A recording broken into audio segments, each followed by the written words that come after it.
Sénégal, il y a beaucoup d'entraîneurs. Parce que le peuple sénégalais, les passionnés de football maîtrisent à la perfection li nga xamante ne moom mooy l'aspect tactique. ñu bëri ne Pape Thiaw suy football ak la RDC warul jouer ak attaque à cadam dafa war a renforcer son milieu de terrain indi un milieu de terrain très compact pour faire face à la RDC. man mii bokkoon naa si ñi nga xamante ne nee naa bon j'avais dit que Pape Thiaw dafa war a miser ba tey ci attaque am bii nii indi na ko gis nañ ne que au niveau du milieu de terrain la RDC amoon nañu nag une très bonne assise parce que match boobu noonu soo ko seetaanee da ngay gis ne que ñaari équipe yi seen ay occasions yi mi ngi doon jóge sur les couloirs daanul woon jóge au niveau du milieu de terrain et man constat bi ma def mooy face à la RDC Idrissa Gana Gueye était un peu seul au niveau de l'entrejeu.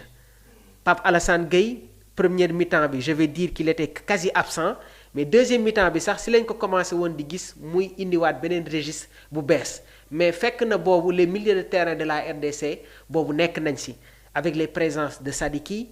Moutou Sami ak Ayel parce que ñoom tamit par moment ils se sont retrouvés avec deux pivots Noah Sadiki xawoon nekk seen kanam tuuti ñu utiliser ñaari excentré Michak Elia Bogonda Christian Bakambu nekk ci kanam léegi nag dans la première mi-temps dama gis ne que Sénégal bi mu amee occasion boobu mooy bu Nicolas bi RDC dafa gën a dellu ginnaaw parce que moment boobu noonu jàppoon naa ne que match bi commencé na di basculer parce que RDC commencé woon nañu nag di sóoraale l'attaque des Lions ñu dawalaat tuuti Ismaïla Sarr am une occasion de but c'est-à-dire am na foo xamante ne soo fa tollee ci compétition depuis le début de la CAN les occasions ne se pardonnent pas bi ñuy jouer contre le Botswana laataa ñuy dugal premier but bi Abdourahmane on s'est créé énormément d'occasions qu'on n'a pas pu concrétiser dama koy wax fi am na ay yenn équipe yoo xamante ne sooy football ak ñoom yenn occasions yi soo ko ratee ñoom soo ko amee dañ koy dugal dem taxaw seen camp xaar la bi ñuy jouer contre la RDC dafa si boobu les rencontres dañu sentir ne que Sébastien Desabre dafa préparer les attaques les offensives de l'équipe nationale du Sénégal et ci boobu les rencontres da ngay gis ne que Sadio Mané n'était pas trop dans le jeu intérieur ñi ngi ko doon gis beaucoup plus sur les couloirs problème animation amoon nañ ko ñun tamit sur le côté droit parce que Crépin Diatta ñun ñëpp xam nañ ne que c'est un joueur capable de t'amener un apport offensif mais manque d'animation bi nga xamante ne constaté nañ ko sur le couloir droit moo tax si wàllu boobu tamit ça n'a pas trop marché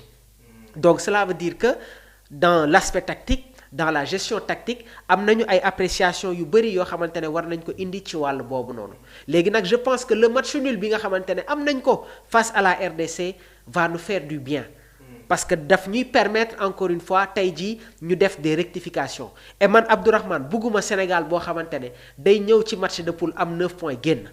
et je pense que la désillusion la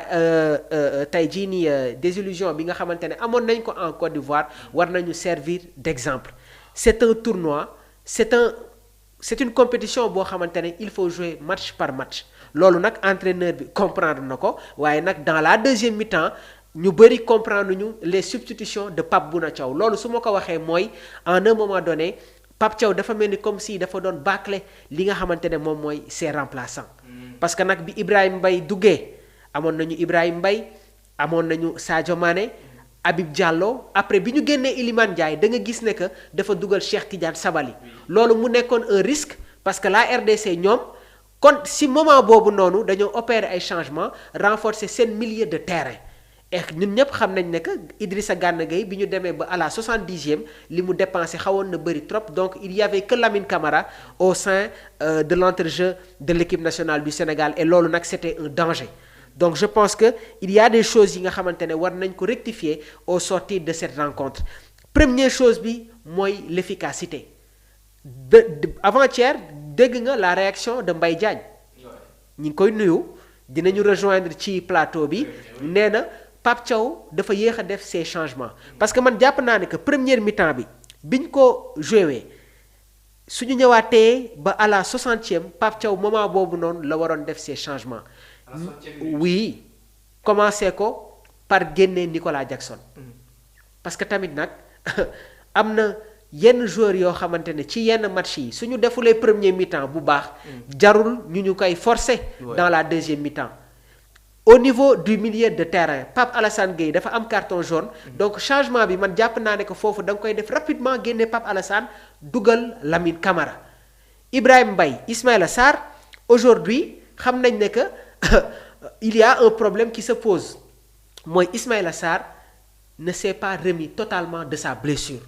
Ismaïla Sarr dafa nekk di forcer li nga xamante ne moom mooy la compétition et man je pense que tey jii nii mënoon nañ ko réserver permettre aux jeunes joueurs comme Ibrahima Mbaye Cheikh Tidiane Sabali ñu gën a exprimer wu. parce que man avant ñuy dem ci compétition bi dama defoon benn proposition ne leen man gaw ma ne que Ismaïla Sarr dina démarrer la compétition Pape Thiaw war na xam nan la koy utiliser loo dans les deuxièmes périodes. et loolu suñ ko teeloon daf ñuy permettre tey jii nii ñu gën a renforcer suñu milieu de terrain bi ñuy football contre la RDC par moment sax man dama xawoon réer tuuti sur les compos yi nga xamante ne maa ngi ko doon proposer parce que premier match bi dafa basculer carrément les choix de Pape Bouna Thiaw. parce que tey jii nii dafa proposer attaque à 4. mu jox ko satisfaction su indi woon leneen tamit am si un résultat négatif mun na am ay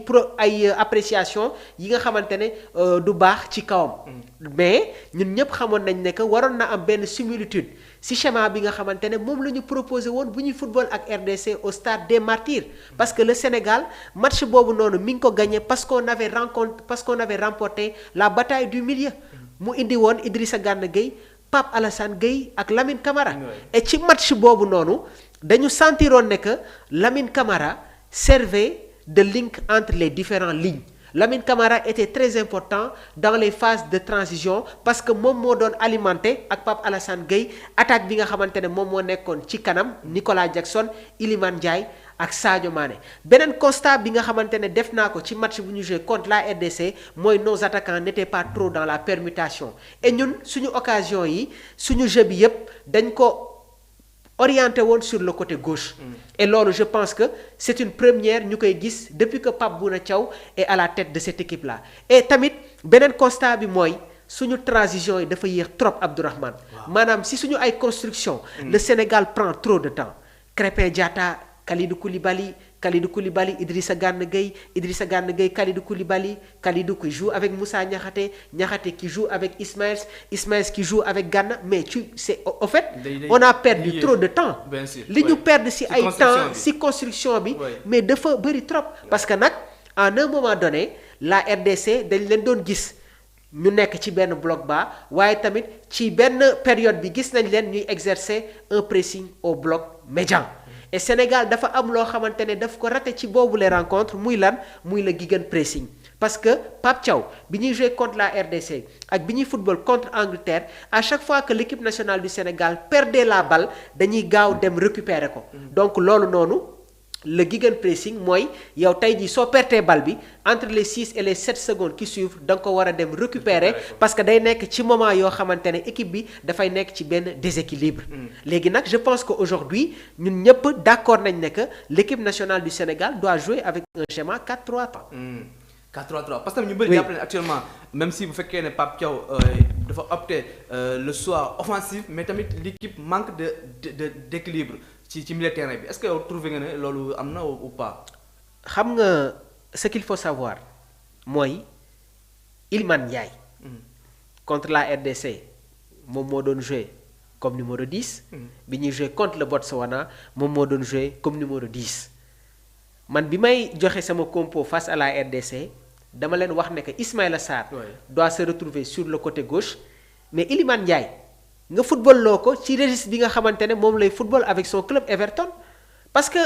si jeu am na variation am na variété. donc quand il joue comme excentré droite mais il n'a pas de problème pour jouer intérieur de même que Sadio Mané. donc cela veut dire que sur l'emplacement des joueurs par moment aussi il y a problème et beneen constat bi nga xamante ne jot naa ko def mooy Idrissa Gana Gueye si le Sénégal joue avec un schéma 4-3-3 il est beaucoup plus à l'aise quand il se retrouve comme sentinelle par rapport ak suy jouer comme pivot. parce que su aligné ak Pape Alassane Gueye da ngay gis ne que rôle yi du bokk quand Idrissa Gana Gueye joue comme sentinelle. parce que bi ñuy jouer contre Angleterre il s'est retrouvé comme sentinelle bi ñuy jouer ak la RDC, Idrissa Gana Gueye s'est retrouvé comme sentinelle et il est beaucoup plus à l'aise. Match bi ñuy joué contre Mauritanie, l'équipe a évolué dans un schéma 4-2-4 dans la première mi-temps. Il a fallu que ñu dem dans